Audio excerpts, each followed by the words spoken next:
My name is Elsa Lopez. I'm the Public Participation Specialist for this project with the Department of Toxic Substances Control and the Office of Environmental Equity.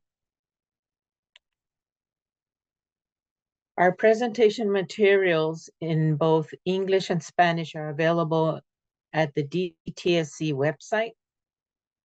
You may select the Facility Community Involvement tab to get these documents. And for assistance in Spanish, you may contact me, Elsa Lopez, at 818-717-6566 or at my email address. In case there's someone who needs Spanish, los materiales de presentación en inglés y español están disponibles en el sitio web de DTSC. Seleccione la pestaña Facility Community Involvement. Para obtener ayuda en español, puede comunicarse conmigo, Elsa López, al 818-717-6566 o a mi email. Public meeting instructions. If you have a question or comment, use the Q&A feature button at the bottom of your screen. Use the raise hand function or press *9 and press *6 to unmute by phone. Do not use the chat function. We will respond during the Q&A session. We will respond to questions during the Q&A section. We will take comments during the public hearing section of this meeting. Automated closed captions have been turned on for this meeting. You may turn them off by clicking the CC icon or move the captions box. The closed captions are in English only. For today's meeting and hearing agenda, the public meeting will include introductions, permit overview, proposed permit, public involvement, and then we'll have questions. We will take a 5-minute break, and then we'll have the public hearing, and followed by next steps and closing. Meeting guidelines. By participating in this meeting, you understand that this meeting is being recorded. You may be muted for background noise. During the questions and comments, we will focus on topics related to today's presentation only. Time allowed for questions and comments may be limited so that everyone can participate. Thank you for your patience and understanding.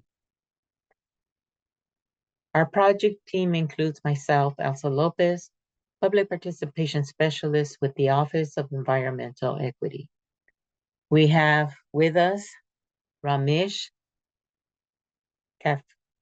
Kafle, Acting Supervisor, DTSC Hearing Officer. And we have Armo Arabian, Hazardous Substances Engineer, Project Manager. Rebecca DuPont, Supervising Environmental Planner with CEQA. We also have Elizabeth Leslie Gassaway, who is our Public Information Officer with the Office of Communication. I will now pass it on to Ramesh. Thank you, Elsa. Good evening, everyone.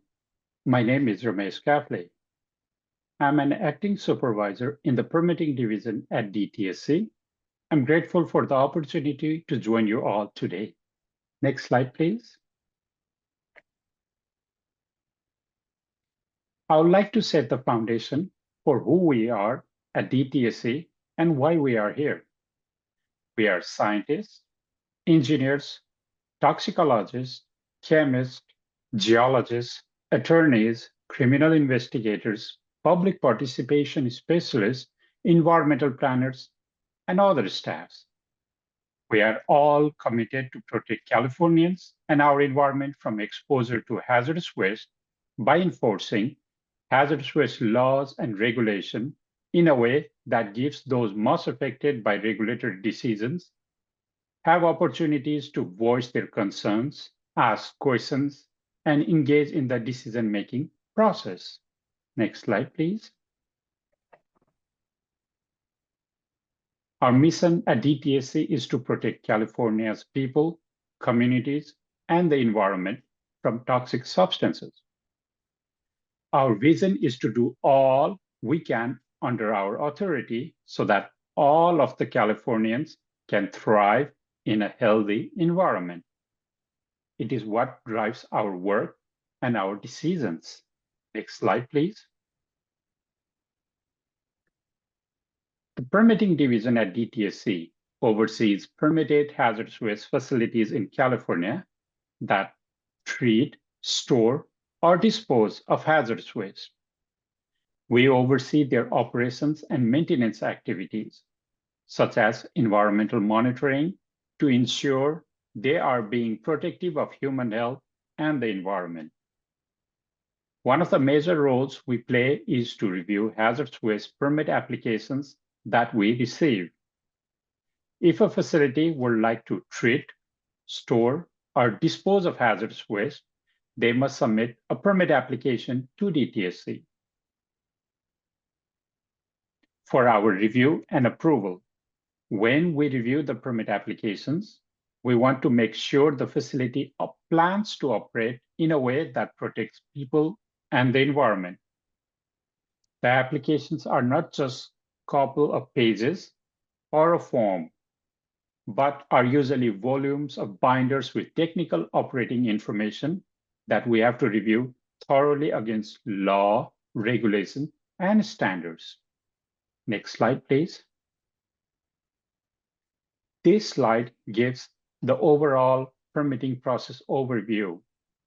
DTSC considers a permit review process to be of 5 phases.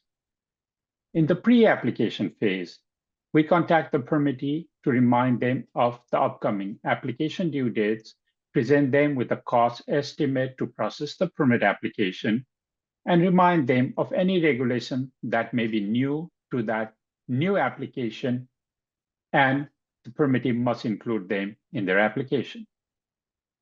Once an application is received, we review the application to make sure it contains all elements required by California regulation. Some of the applicable items to include are operating plans, sampling and acceptance plans, and any monitoring requirement that the permittee must complete. The California Environmental Quality Act, also known as CEQA, and appropriate CEQA documents are prepared during the permit application review phase. If the application is complete and contains all the requirements to meet the hazardous waste control laws and is protective of human health and the environment, a draft permit decision is made. DTSC may deny a permit at this time if necessary to be protective, or if the permittee fails to meet the applicable laws. The draft decision will be issued and the public will be notified of the draft decision. At public review period of at least 45 days, a public meeting and hearing is scheduled so that the public and the interested parties can review the draft permit application and statement of basis of permit requirements. All comments received will be responded to in writing. If comments are received that require revising the decision or the draft permit, an additional 15-day comment period will be held after the revised decision is posted. After public review, the responses to comments are issued and a final decision is made. There is an appeal process that may be utilized when needed. Next slide, please. In addition to the review of permit application, DTSC also conducts an environmental impact analysis and prepares an environmental document for the project as required by CEQA. For permit renewals, the environmental reviews are conducted based on the scope of the permit and impact on the environment. Those review assesses the previously prepared documents and whether the scope of the project has changed. If there are no significant changes to the facility or its operation, no further CEQA document is required. If there are substantial changes in the project or in the requirements of CEQA, either an addendum to the previous document or another appropriate document is prepared. Next slide, please.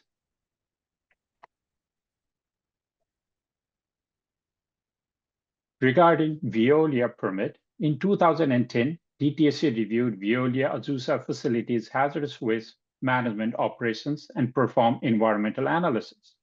Based on the review, an initial study and negative declaration was circulated for public comments. In 2011, DTSA approved the initial study and negative declaration. In 2024, DTSA reviewed and analyzed the previously approved CEQA documents, those are initial study and negative declaration, and determined that the appropriate CEQA documents for this permit renewal project with no significant changes would be an addendum to the previously adopted initial study and negative declaration. The proposed project of permit renewal will not create significant environmental effects not previously analyzed. DTSA is in legal compliance with CEQA. Next slide, please. Upon issuing a draft permit, we want to hear what matters to you. A public comment period of minimum 45 days is established. A public meeting and hearing may be conducted during the public comment period.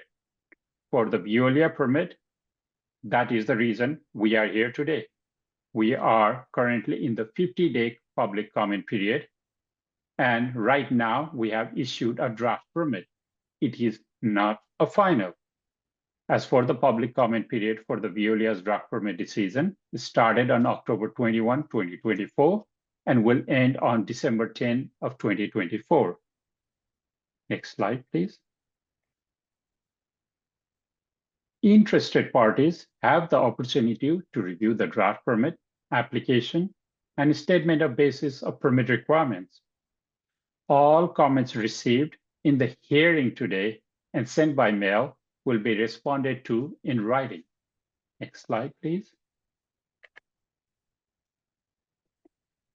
Based on the comments received during the public comment period, DTSA 1 issues the draft permit as proposed or issues it with the modification. 3, or deny the permit if there is sufficient evidence and good cause to believe that the facility's operation will pose threats to human health and or the environment. Once issued, the permit allows the permittee to operate for 10 years, but during the life of the permit, DTSA can modify the permit anytime if necessary. Next slide, please. Once a final decision is reached on this permit, a notice of final permit decision is sent to all persons on our mailing list. In addition, a copy of the written response to comments will be mailed to everyone who submitted written or verbal comments. We'll also place the notice of final permit decision and response to comment documents in DTSA's EnviroStore website. Next slide, please. Once the final decision has been issued, it can be appealed anytime in 30 days following. All appeals will be sent to the Board of Environmental Safety for their consideration. The instruction for appeal process will be contained in the notice of decision. Thank you all for listening to the overview of the permitting process. Next on agenda, Armo Herabidian will talk about the site and the permit. Next slide, please. Thank you, Ramesh. Good evening, everyone who's on the call, and thank you for joining. My name is Armo Herabidian, and I've been with DTS's permitting division since 2021. As a hazardous substances engineer, I'm the project manager assigned to a few hazardous waste management facilities, one of which is the Veolia facility. Next slide, please. Here's a brief overview of what I will be covering in this segment. I will be discussing the facility location and description, as well as the facility's permitting history. Then I will go over their current operations and existing hazardous waste management units. and then I will go over the proposed facility operations and proposed hazardous waste management units. And lastly, I will discuss some important highlights of the draft permit. Next slide. The Veolia facility is located at 1704 West 1st Street in the city of Azusa at the corner of 1st Street and Motor Avenue. It is approximately 20 miles northeast of downtown Los Angeles, less than 1 mile south of Interstate 210 Foothill Freeway, and just east of the Santa Fe Flood Control Basin. Next slide.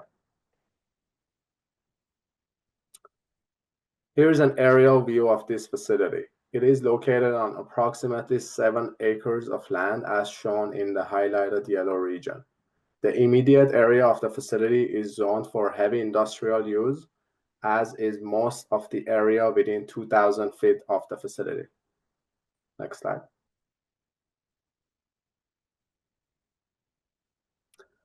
As for the facility's permitting history, the facility, which was formerly known as the Oil and Solvent Process Company, or OSCO for short, was granted an interim status document by DTSC's predecessor, California Department of Health Services, or DHS, back in 1981. In 1983, DHS issued a hazardous waste facility permit to OSCO. This permit was renewed by a joint effort of U.S. Environmental Protection Agency and DHS in November 1989, which became effective on January 18, 1991. The RCRA equivalent permit was subsequently renewed by DTSC in March of 2011, and in about 10 years later, a permit renewal application was submitted to DTSC in November 2020, for which a draft permit has been prepared, and we are here for tonight to conduct a public meeting and hearing. Next slide. Veolia is currently permitted to conduct loading and unloading, storage and treatment in tanks, storage and treatment in containers, treatment in miscellaneous units, and management of universal wastes such as aerosol cans. Next slide. Now I will be going in more details regarding individual permitted hazardous waste management units. The first unit is currently authorized to be operated as a loading and unloading area for tanker trucks with the ability to stage a maximum of 2 trucks. It is permitted to manage all authorized waste types that the overall facility is authorized to manage. This unit is subject to the air emission requirements of Articles 28 and 28.5. As for proposed modifications, the applicant is proposing to convert this area into a container management area where Veolia will be authorized to store both hazardous and universal wastes. Next slide, please. Next, we have permitted unit 2, which is a container management unit in which Veolia is authorized to store and treat hazardous waste in containers. This unit has a maximum storage capacity of 255,090 gallons. This unit is also permitted to manage all authorized waste types that the overall facility is authorized to manage, and is also subject to the air emission standards of Articles 28 and 28.5. As for proposed modifications, the applicant is proposing to add a self-contained decanting room in the south side of this unit, where Veolia will perform conducting decanting activities, which is basically the process of physical separation of liquids from solids by removing the liquid layer at the top from the layer of solid below. The applicant is also proposing to be authorized to store universal waste in this unit. Next slide. Next, we have permitted unit 5, which is another container management unit in which Veolia is authorized to store and treat solid-only hazardous wastes in containers. This unit has a maximum storage capacity of 121,200 gallons and is also permitted to manage all authorized waste types except dioxin-containing wastes. This unit is subject to the air emission requirements of Articles 28 and 28.5. As for proposed modifications, the applicant is proposing to be authorized to manage liquid containing hazardous wastes in addition to the already permitted solid-only hazardous wastes. Next slide.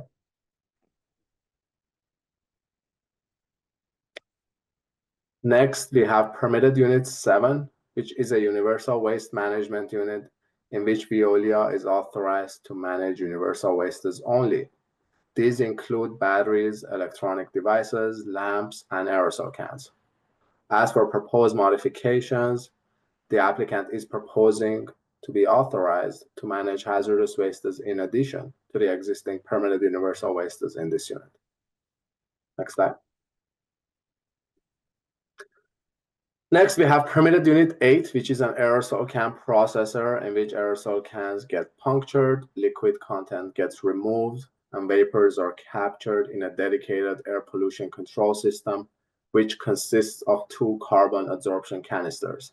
This unit is portable and is authorized to be staged in other permitted hazardous waste management units within the facility boundaries. The maximum treatment capacity for this unit is 240 cans per hour. There are no proposed modifications to this permitted unit. Next slide. Next, we have permitted unit 9, which is a tank management unit in which Veolia is authorized to store and treat hazardous waste in tanks. This unit has 2 tanks with a maximum combined storage capacity of 60,000 gallons. This unit is also permitted to manage all authorized waste types that the overall facility is authorized to manage, and is also subject to the air emission standards of Articles 28 and 28.5. There are no proposed modifications to this permitted unit. Next slide. Next, we have permitted unit 10, which is a biological treatment unit used to remove organic compounds from wastewater. This unit uses tanks and miscellaneous systems to store and treat hazardous wastes and has a maximum combined storage capacity of 9,266 gallons. This unit is permitted to manage organic wastes and wastewaters only and is also subject to the air emission standards of Articles 28 and 28.5. There are no proposed modifications to this permitted unit. Next slide. Next, we have permitted unit 11, which is a heat exchanger used to reduce the viscosity of incoming wastes to facilitate waste transfers. This unit has a maximum treatment capacity of 1.18 million BTU per hour and is permitted to manage all waste types that the overall facility is authorized to manage, with the restriction to avoid heating any fluid above 10 Fahrenheit less than their flash point to ensure safe operation. This unit is also subject to the air emission standards of Articles 28 and 28.5.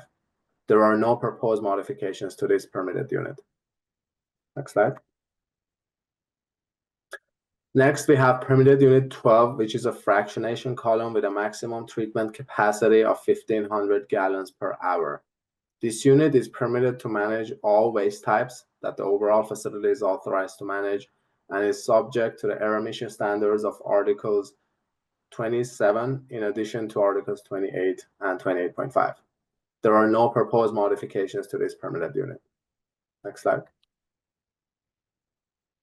Next, we have permitted unit 13, which is a thin film distillation column with a maximum treatment capacity of 1,500 gallons per hour. This unit is also permitted to manage all waste types and is also subject to air emission standards of Articles 27, 28, and 28.5. There are no proposed modifications to this permitted unit. Next slide. Next, we have permitted unit 14, which is a batch process glass distillation column with a maximum treatment capacity of 2.2 gallons per hour. This unit is also permitted to manage all waste types and is also subject to the air emission standards of Articles 27, 28, and 28.5. There are no proposed modifications to this permitted unit. Next slide. Next, we have permitted unit 15, which is a container and tank management unit permitted to manage all types of wastes that the overall facility is authorized to manage. It has a combined permitted storage capacity of 143,400 gallons and is subject to the air emission standards of Articles 28 and 28.5. As for proposed modifications, the applicant has proposed to convert 3 2,000-gallon existing product tanks to hazardous waste tanks, increasing the overall capacity by 6,000 gallons. The applicant has also proposed to modify the loading and unloading area for this unit. Next slide. Next, we have permitted unit 16, which is the facility's air pollution control system. This unit uses 2 parallel condensers and is considered treatment in a miscellaneous system. It also has 2 carbon absorption systems as backup in case the condensers need to undergo maintenance. It has a maximum treatment capacity of 422 standard cubic feet per minute. This unit receives gaseous waste streams captured from other permitted units with tanks and miscellaneous systems subject to air emission standards. This unit is subject to air emission standards of Articles 27, 28, and 28.5. As for proposed modifications, the applicant has proposed to add 2 additional carbon absorption canisters to the existing 2 per South Coast Air Quality Management District's recommendation. Next slide. Next, we have permitted unit 17, which is another container and tank management unit permitted to manage all types of wastes that the overall facility is authorized to manage. It has a combined permitted storage capacity of 250,845 gallons and is also subject to the air emission standards of Articles 28 and 28.5. There are no proposed modifications to this permitted unit. Next slide, please. Next, we have permitted unit 18, which is another tank management unit with a maximum combined storage capacity of 120,000 gallons. This unit is permitted to manage all authorized waste types and is also subject to the air emission standards of Articles 28 and 28.5. There are no proposed modifications to this permitted unit. Next slide, please. Next, we have permitted unit 19, which is a rail car loading and unloading area authorized to manage up to 6 rail cars at a time. This unit is permitted to manage all authorized waste types and is also subject to the air emission standards of Articles 28 and 28.5. As for the proposed modifications, the applicant is proposing to expand the existing secondary containment structure and increase the rail car sizes from existing 38,800 gallons to 40,850 gallons. Next slide, please. Here's the last permitted unit 20, which is another tank management unit with a maximum combined storage capacity of 60,000 gallons. This unit is permitted to manage only wastewater, which is a California-only waste. The applicant is proposing to add a 550-gallon tank to this unit, increasing its storage capacity by less than 1%. Next slide, please. In this slide, you will see the proposed hazardous waste management unit 4. The proposed unit will have 2 tanks to store and treat hazardous wastes. The maximum storage capacity for this unit will be 40,000 gallons, consisting of 2 20,000-gallon tanks. This unit will be permitted to manage all authorized waste types and will also be subject to the air emission standards of Articles 28 and 28.5. Next slide, please. With that, I would like to emphasize some important draft permit highlights for this permit decision. First, if approved, this RCRA equivalent permit will allow Veolia to continue operations for another 10 years. This permit includes 17 existing permitted units and 1 proposed unit discussed earlier in this presentation. As for financial responsibility and assurance of the permittee, the total closure cost estimate of about $19.2 million in 2024 dollars has been approved, which is a significant increase and improvement from the previously approved $5 million in 2020 dollars. Last but not least, this permit includes 16 general conditions that apply to all hazardous waste management facilities and a total of 119 special conditions, 77 of which are unit-specific and 42 are facility-wide special conditions, resulting in an enhanced permit that provides more checks and verification points to ensure safe, protective, and accountable operations. And with that, I will hand it back over to Elsa Lopez, who will facilitate the questions and answers session for this presentation. Thank you. Thank you, Armo. We will now have the questions and answers for this section. These are the instructions. Zoom audio, use the raised hand feature and you will be invited to unmute your audio when it's your turn. If you are on the phone, you press *9 to join the phone queue. The facilitator will say the last 3 digits of your phone number when it's your turn. Then you will press *6 to unmute. If you would like, you could also text in your question. Use the Q&A feature to have your question read by the facilitator. We will listen carefully and do our best to answer your questions in this section. Answers will not appear in the response to comments documents. If you want a written response to your comment, you must make it later during the hearing. Do we have any questions?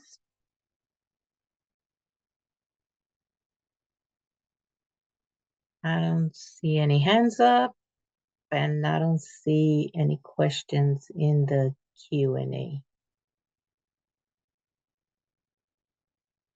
We'll give it a minute or less.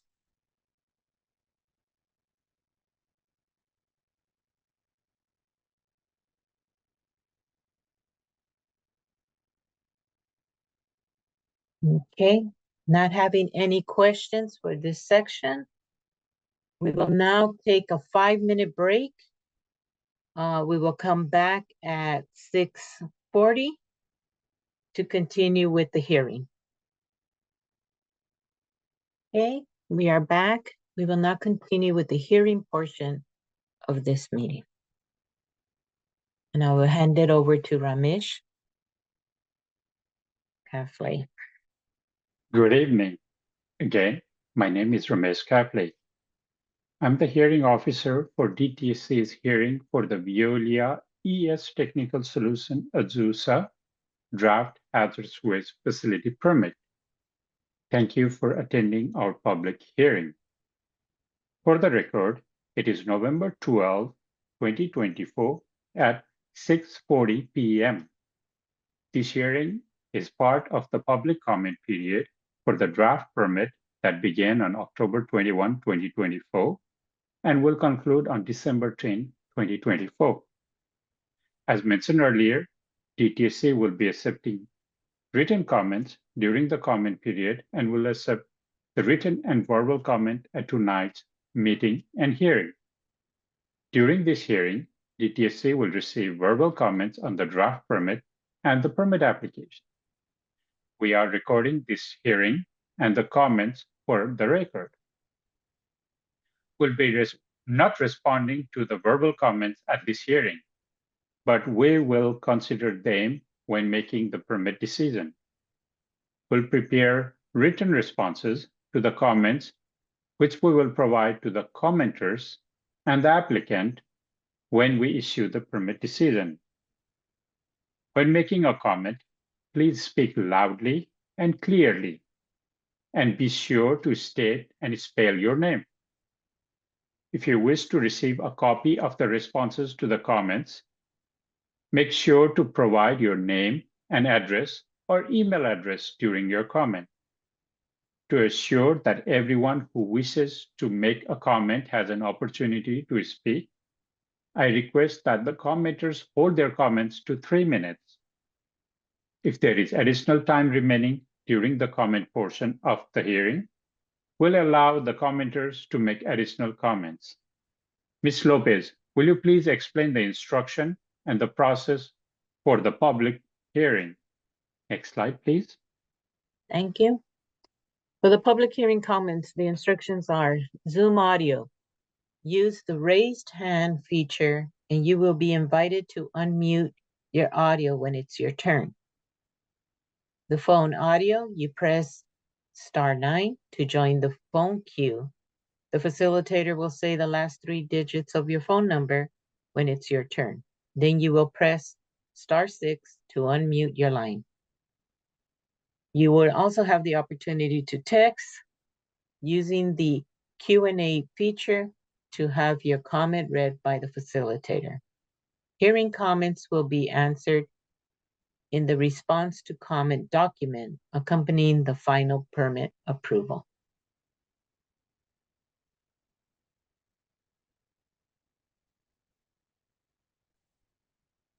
Thank you, Ms. Lopez. Yeah. May I have the first comment?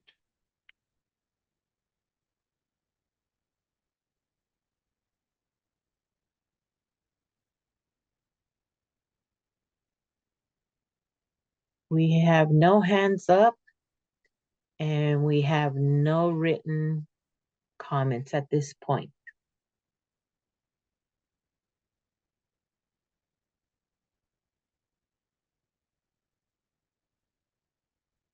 Hearing no comments, the public hearing portion of the meeting is now closed as of 6:44, November 12, 2024. Thank you for your participation and comments. Now I hand it over to Elsa Lopez for further information. Since we did not have any comments here, you can still submit them by mail. You can also send them by mail to Armo Harabedian, the project manager at the DTSC Chatsworth Regional Office at 9211 Oakdale Avenue, Chatsworth, California, 91311. Or you could email it to him. All comments must be received by December 10th, 2024.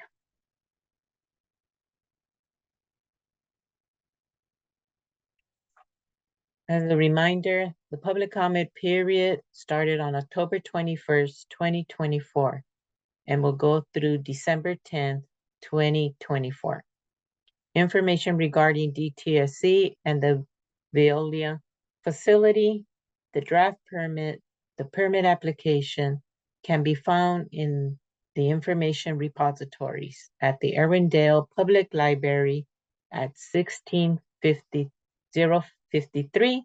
Calle de Paseo, Irwindale, California, 91706. You could call for their hours at area code 626-430-2229. You can also find these documents at the DTSC Chatsworth Regional Office at 9211 Oakdale Avenue, Chatsworth, California, 91311. You must call for an appointment at 818-717-6521. You can also find them at DTSC's Electronic Information Depository at EnviroStore or at the link below.